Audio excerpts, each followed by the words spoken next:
In this video, we're going to look at transform and translate. And these take a little bit of brain power to really wrap your head around, and the documentation is not super helpful. For example, transform QML type for specifying advanced transformation on items. Okay, click more, and it just says, which cannot be done directly.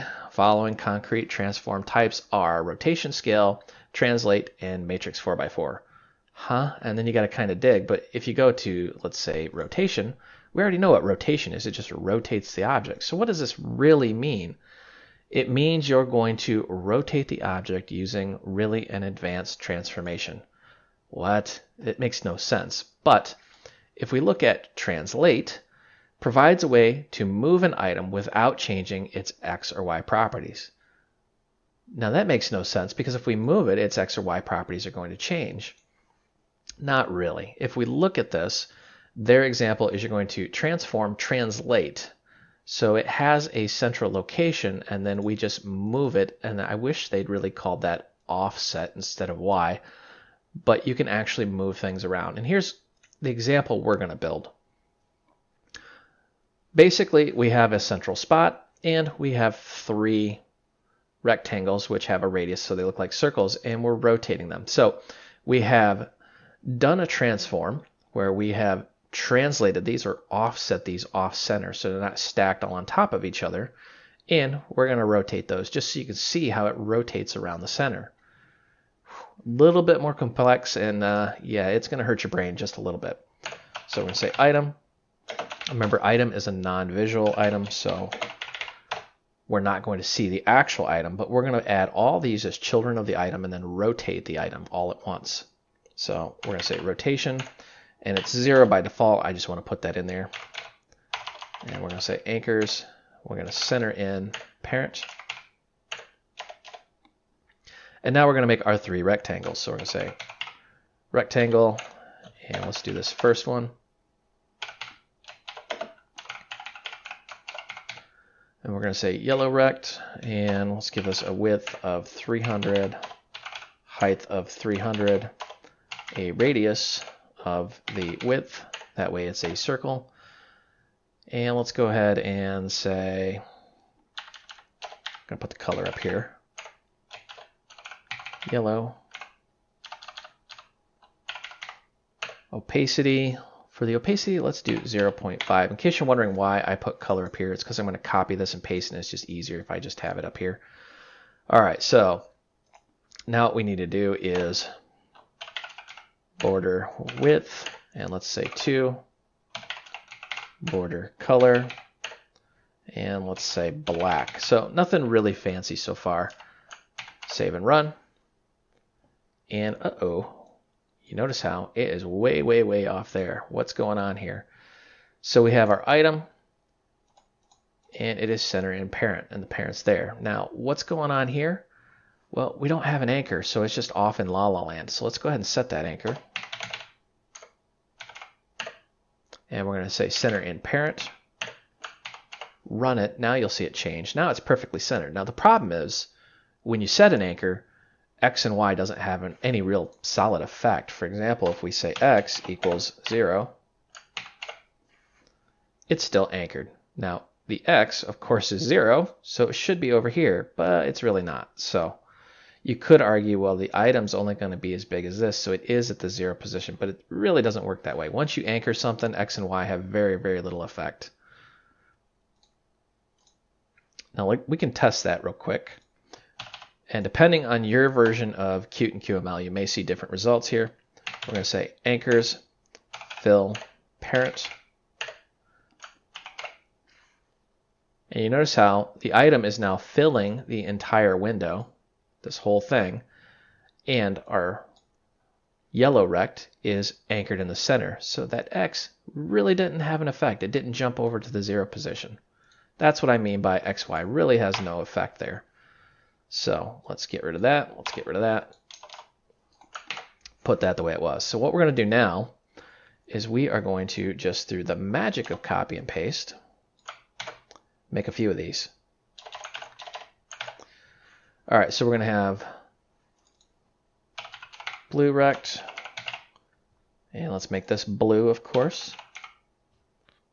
And let's make red rect. And let's make this red. Now, because we have the opacity at 0.5, we should be able to see these overlaying, and it'll be some blah color, right? It's all three of them stacked on top of each other. It's kind of like having transparent lenses that are different colors stacked on top of each other. Now we're going to actually transform and translate these. So let's go, and I want to actually make another little rectangle here. Let's call this center area.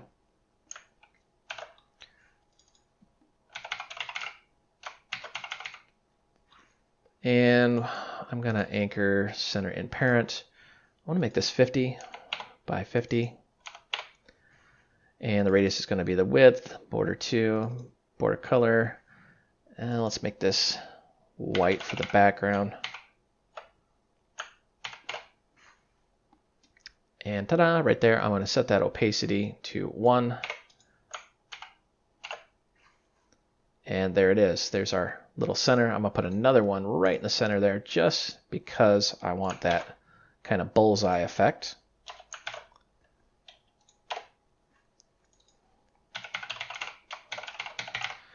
And this one's going to be gray. I'm going to make this 5 by 5 just so it has a little dot right in the center there. Don't really even need the opacity. I'm just going to leave it in there. Ta-da! So there's our center point. So what we're going to do now is we're going to transform, translate those 3 big circles off so you see them move. Let's go up to our yellow. Transform, and we're going to translate.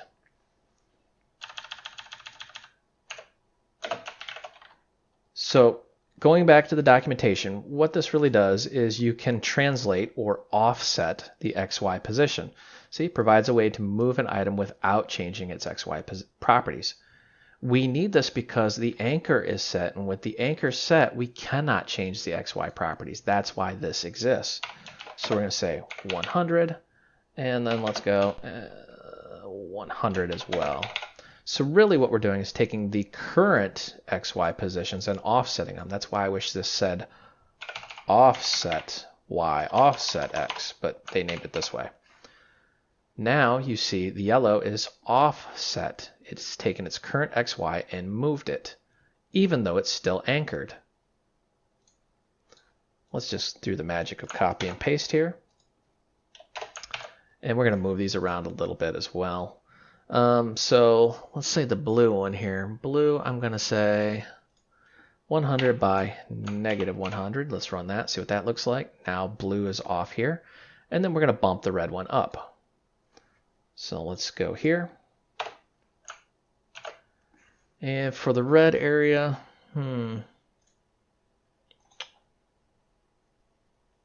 don't know. Let's actually redo this a little bit. I want to change this around. I'm getting a little adventurous here. I want to show in the yellow that we can offset by negative. I'm just going to leave the Y current. And in the red, I'm going to do 100 by 100. There we go. So now you can see it's kind of lopsided. I'm just kind of showing that you can move these around pretty much pixel perfect however you want them. So let's actually move that over to a y-axis. That way we're going to take that yellow and move it straight up. Ta-da! But you notice how it's not actually dead center. It's kind of off a little bit, where these guys go right through the center. That's the power here. You have pixel perfect precision on however you want this. Looks a little goofy, but let's go ahead and let's play around with this a little bit here. So let's make our animation. And what we can do is add this as a child if we want, or we can add it off. I'm going to say rotation animation. Actually, I'm going to use the rotation animator. And we're going to say target, root. Make sure, once again, your ID lines up or you're going to have a bad time. And then we're going to say from 360 to 0. Duration, because remember an animation is just property changes over time. 5 seconds. Direction.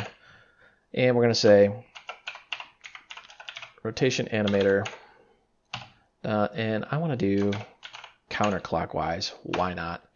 Loops, want this to run forever. So I'm going to say animation.infinite, and we're going to start this as soon as the scene starts. And as long as everything lines up specifically the target, we should be good to go. Run this, and ta-da, there it is. Kind of has this dizzying effect because this yellow one is not pixel perfect right through the center where the blue and red are, but it really outlines the power of this. You can anchor something and using transform translate move it on an offset based on its anchor.